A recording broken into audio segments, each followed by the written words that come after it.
Hello, Henning here. Quick one this week. Ranty one. Don't comment. Well, you're probably doing this right now. You're probably commenting right fucking now because you read the headline, you saw the thumbnail, you know what this is about, and you think, oh, I'm gonna, give my 2 cents to that. Ich gebe meinen Senf dazu, as we say in German. I'm gonna add my mustard to that. That's what we say. And I sound like a fucking old man, but that's what's wrong with the internet and the kids today and everyone today. We want to comment without actually paying attention. So many people do this on videos. How much is it? Fucking watch the video. What do you think about this aspect of the guitar? Have you not watched the video? No. People comment and don't even pay attention. Now, here is something that happened.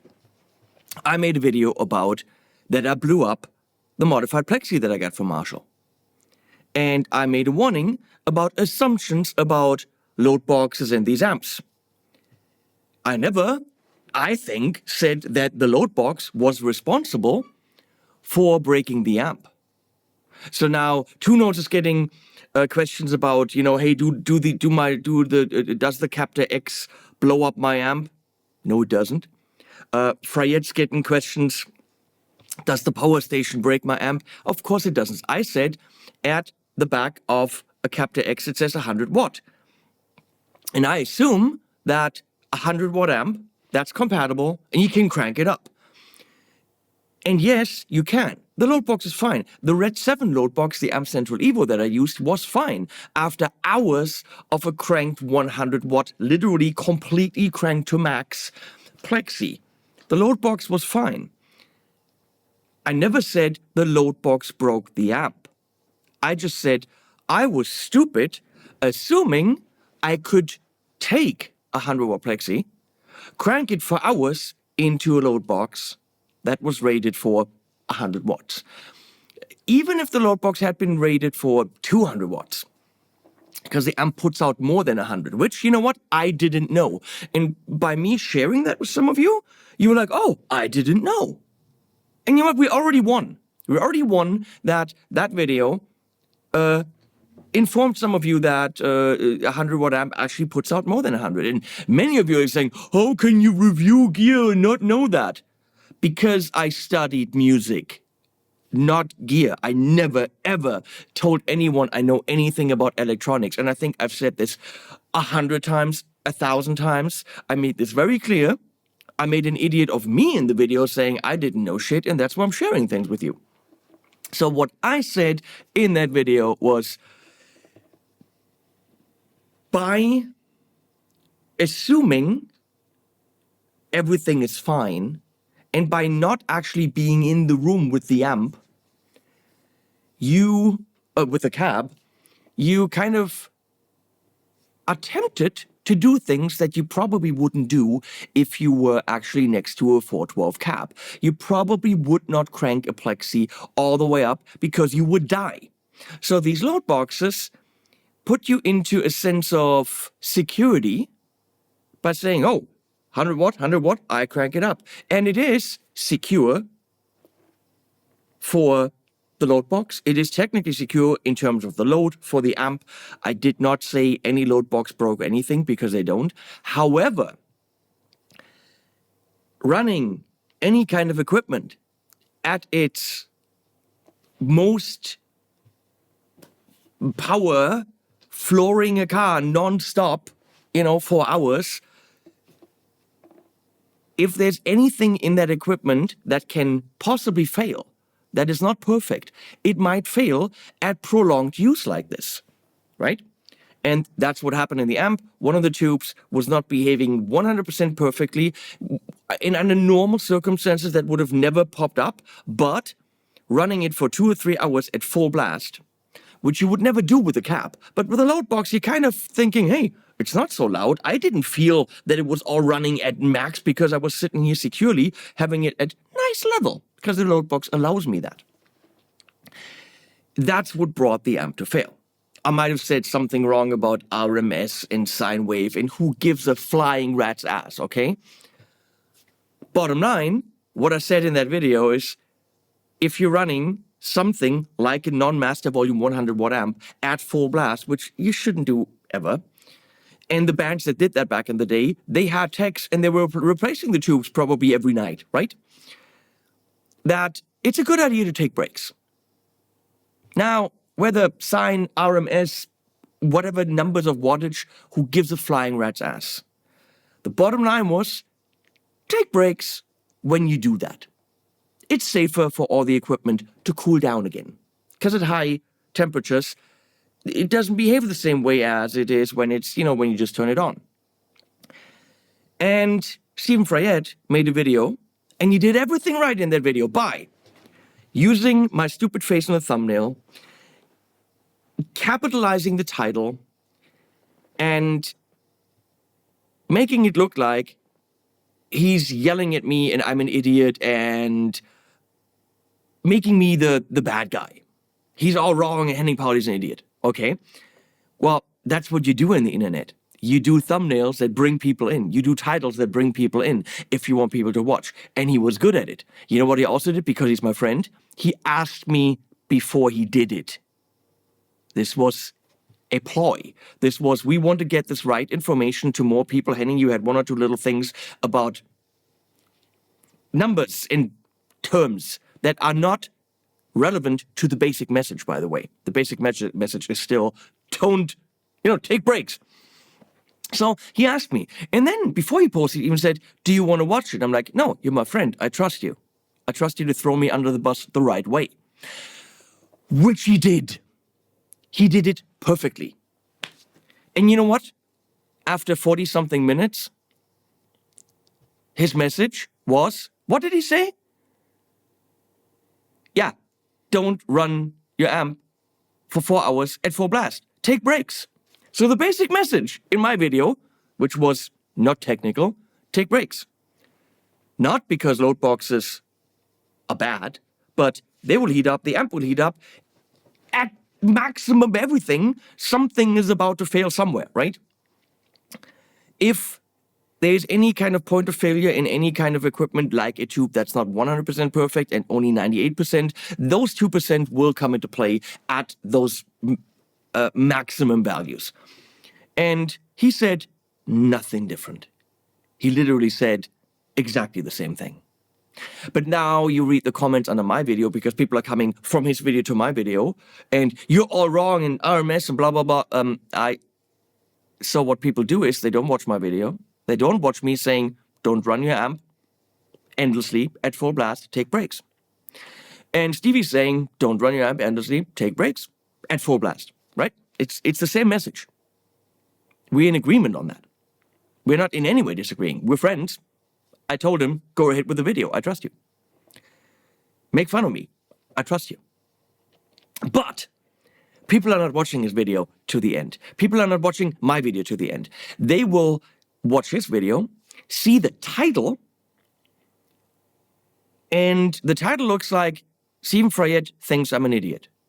So they will turn the video on and before listening to anything, oh yeah, I hate that guy too. Stupid videos. I love this.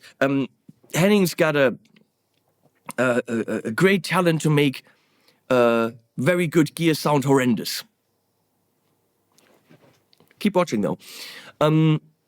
And people are just shitting all over me. That's not what that video was about. You were duped by the title and the headline. And you fell for it.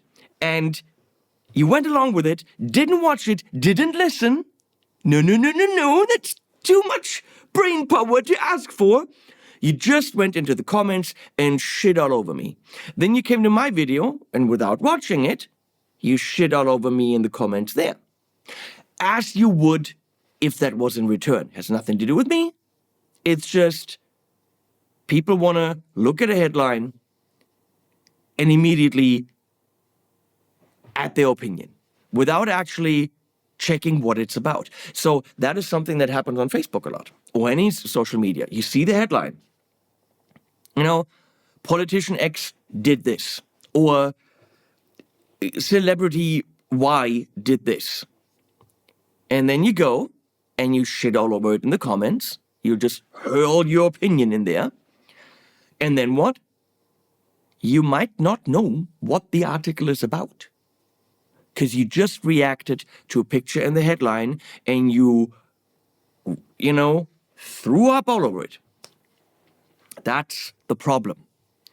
Before you comment, find out 100%, first of all, what the poster is trying to say. Because sometimes from these posts, especially on Facebook nowadays with politics, I don't know if he's for or against the thing that is being posted.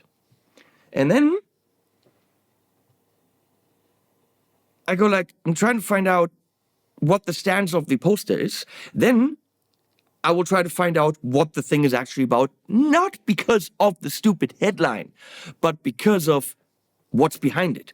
And then I go and read the article, which again is just the internet and some newspapers or news outlets' interpretation of semi-facts. But I still go a little bit further than the headline. I actually try to read the article and then put in perspective what my friend on Facebook who posted the article is trying to say by it, whether he's pro or con what has been said. And then I comment or don't comment. Okay? And in YouTube videos, so many people don't pay any attention to what we're actually saying. It just doesn't happen. Happens sometimes. It happens when I know people say, oh, I really like the animals at the end. At least I know people watched it till the end. Did they pay full attention? Did they get what I was trying to say? Sometimes people get the complete opposite of what I was trying to say, and they think I said the complete opposite of what I was trying to say. It's amazing how often that happens.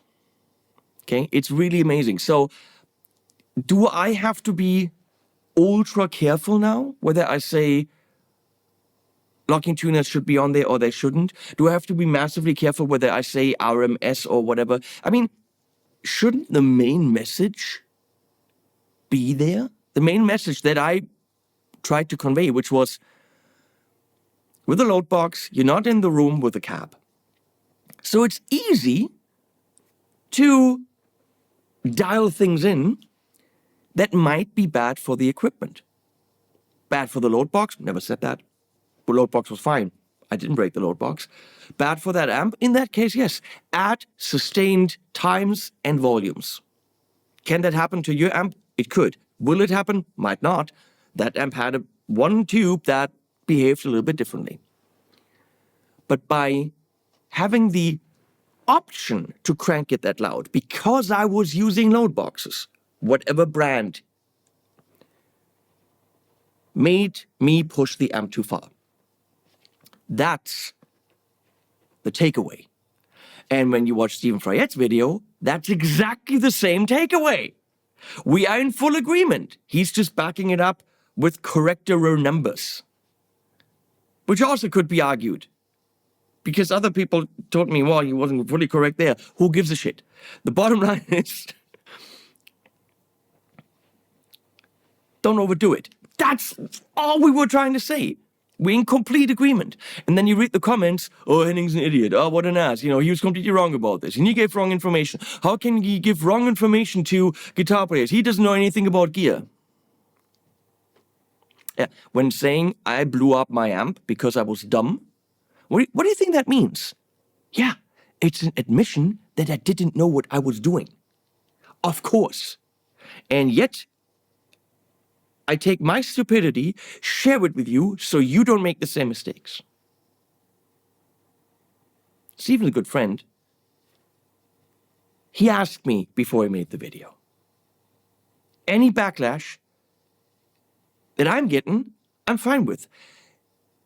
If it means you still get the right information. But this isn't about the load box that blew up my Plexi video. It's about everyone just shitting over shit on the internet before actually having seen the video, before actually having the full information. And that's the internet. I'm being called a little, trust fund boy who wants to brag with his gear. That's funny. If I had all the money in the world to buy because I'm a trust fund boy, which I'm not, and I would then buy all this really cool gear. Why in the world would I spend 12 hours a day not playing it and make videos sharing it with you? That is just the dumbest fucking thing I can possibly imagine. Okay? It's just these assumptions. Stop having assumptions. Get the fucking facts and then comment. But that's the problem today. We can't get facts anymore. It's literally impossible. The internet is against us. Used to be you watch the news and you get the facts. That's done. So I'm gonna get a tea now and edit the next video, which, by the way, I got the guitar for. And then the next video, which I got the pedal for. The video I just finished, I got paid for. So that's what I do. It is a job. It is a business. I'm not trust fund boy. I earn money reviewing stuff on YouTube. And being friends with Stevie. And many good people like him. And he did everything right. In the thumbnail, in the title. Contacting me beforehand, saying, I want to clarify a couple of things you said. I'm not mad at you. Essentially, you were right. As he is. Done. Happy Sunday. I'm going to go get a tea now. Animals at the end.